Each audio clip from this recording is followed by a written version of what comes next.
Jail খাওয়া বন্ধ থাকবে, মামলা দেওয়ার পরে হুকুম দেওয়া বন্ধ থাকবে।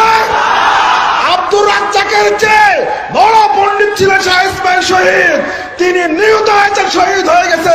আহলে হাদিসরা কি সব মরে গেছে? মৌলানা আকরাম খান চলে গেছেন, আব্দুল্লাহ আল কাফি আল কুরাশি চলে গেছেন, ডক্টর আব্দুল বারী চলে গেছেন। আহলে হাদিসরা কি মরে গেছে?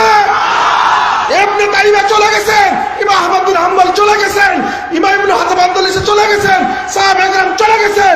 কুরআন এবং সহিহ সুন্নাহর চাষ কি বন্ধ হয়েছে? মৌলানা আকরাম খান বলেছিলেন, দিল্লির জেল থেকে বেরিয়ে আসছেন, তিনজন বন্দুকধারী বন্দুক তাক করে ধরেছে, গুলি করে মেরে ফেলবে। মৌলানা আকরাম থামো, আমাকে গুলি করছে মনে?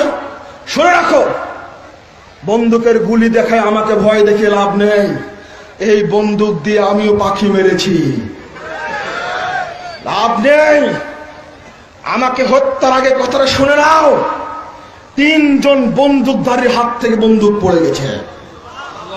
মানে এখন আমি আকরাম খান বলছি, যদি এই দেশে আমাকে যদি হত্যা করা হয়, আমার দেহ থেকে যত কোনা রক্তের ফুটা বের হবে, যত কোনা রক্ত বের হবে, ততজন আকরাম খান এই দেশে জন্মগ্রহণ করবে। এক আব্দুর রাজ্জাকের নামে মামলা করে কোনো লাভ হবে না। আল্লাহ লাখো আব্দুর রাজ্জাক বিন ইসলামকে তৈরি করে দেবেন, লাখো জামিয়া সালাফিয়া তৈরি করে দেবেন ইনশাআল্লাহ।